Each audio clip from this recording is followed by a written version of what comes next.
Thanks for watching this movie review video. This is for the 2025 release, 28 years later, and I'm going to be honest, going into watching this film, I was thinking I'm probably not going to like it that much. It is the third installment in a franchise, which typically is not that great, based off of a lot of other franchises.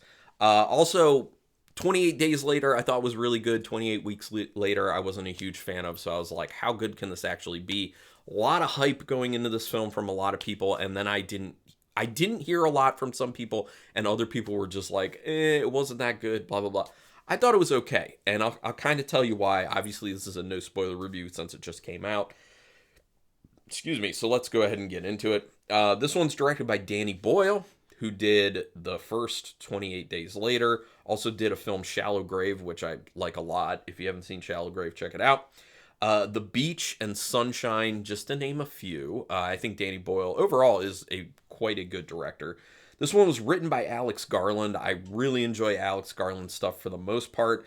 Alex Garland also was a writer on 28 Days Later and also Sunshine, but also did Dread, which I have not seen Dread. I've heard it's quite good. Ex Machina, great. Annihilation, great. Men, really good. Civil War, pretty good. And Warfare, which I have not seen, which is, I think, might be on HBO Max right now. So I could check it out. So this film was kind of a collaboration film. United States, United Kingdom, and Canada all involved with it. So yeah, there you go. Big budget, obviously. It's currently on Netflix streaming, so if you have Netflix, you can watch it. Quick synopsis. There really isn't too much to give synopsis-wise. I was going to say I wouldn't recommend it to people who haven't seen the first two films, but honestly, it kind of does stand alone. It can stand alone, yeah. It's basically about 28 years after the original zombie apocalypse events of 28 Days Later. How is the world? Like, what's going on? And it's focusing specifically on one community of people who are living on an island that actually has, like, a land bridge that, is available or unavailable based off the tide, like the water going up and down. So it's actually safer when the tide is higher, unless they're trying to get off of it. But it's kind of about how they're living, and then specifically focuses on one kid named Spike and how his father's kind of decided to take him out into the rest of the world to kind of learn survival skills in a zombie-infested world. Because they're pretty isolated on that island from it. And, at the age of 12, he figures, I think he's ready, even though a lot of people in the community are like, it's usually 15 or 16 years old. And he's like, no, he's ready. So it's about that, and it's about how that particular character of the kid of Spike, how his journey evolves, basically. And I won't say too much more after that because I don't want to give much away, especially if people are going to watch it. And I think it's worth watching. I think it's a pretty good film.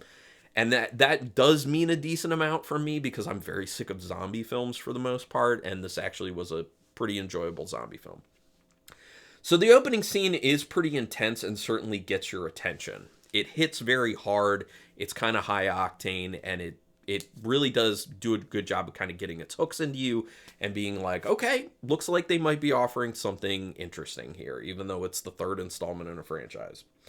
It's interesting seeing how people are living 28 years after the zombie apocalypse.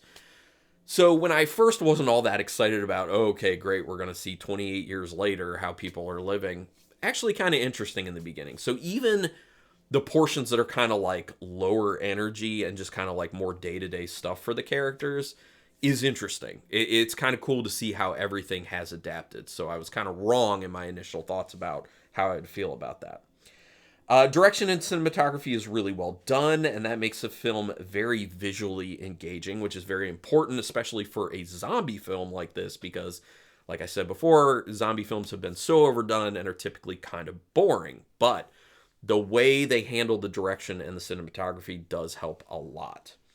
I find it a weird choice to make zombies have squealing pig and whimpering dog noises. That was kind of a very odd thing to me. I would think that more of like a guttural human noise would make more sense, which I think was the case in the first two films. It's just a very weird choice. I think maybe it's done to kind of make them seem even less human and be like a little more like close to like this supernatural type zombie thing of like they're like super zombies, like they're even further away from being human than they were in the past two films. But I just think it's weird because you can easily pick those noises out as a pig squealing and a dog whimpering, and it's just like, I don't know. I didn't like the choice.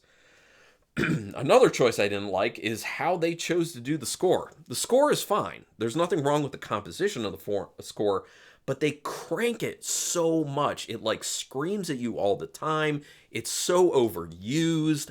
That's one of my biggest pet peeves in films, just going too hard on the score. Also, the composition, sometimes it sounds just like noise. For the for most of it, the composition is fine, works well, but there are certain pieces that they use of the score. It just sounds like a bunch of noise, and it doesn't do anything for the scene. It actually kind of took me out of certain scenes because I was like, what is this? What are we going for here? Just weird. The editing is overly frantic at times, to a point of being super annoying. Like cut after cut after cut, just like rapid cuts.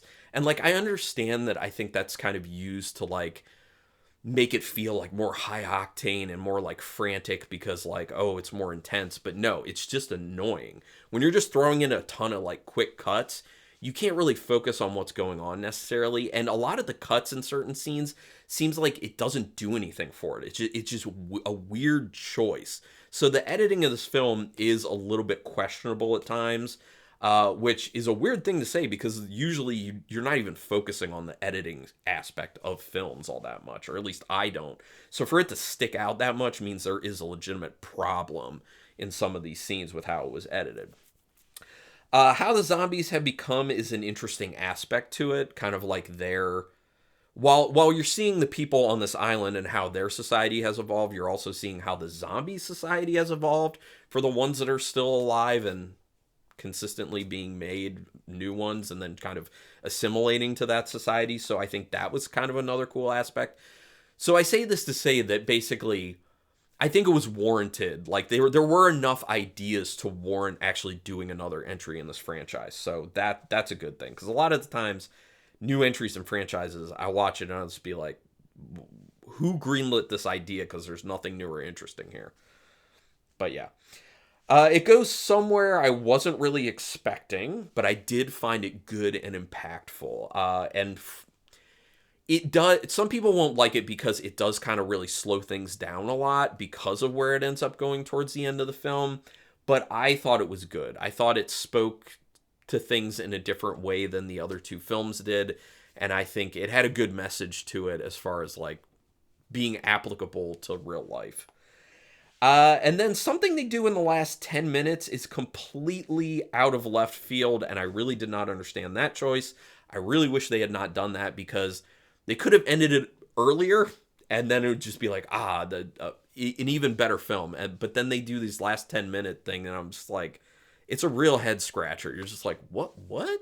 I mean, I understand that they were like throwing that in to kind of set it up for another film, which apparently there is another one coming out. I think it's The Bone Temple, like 28 years later, The Bone Temple or something like that. But maybe I'll probably check it out. But I just think that the very end portion, just what?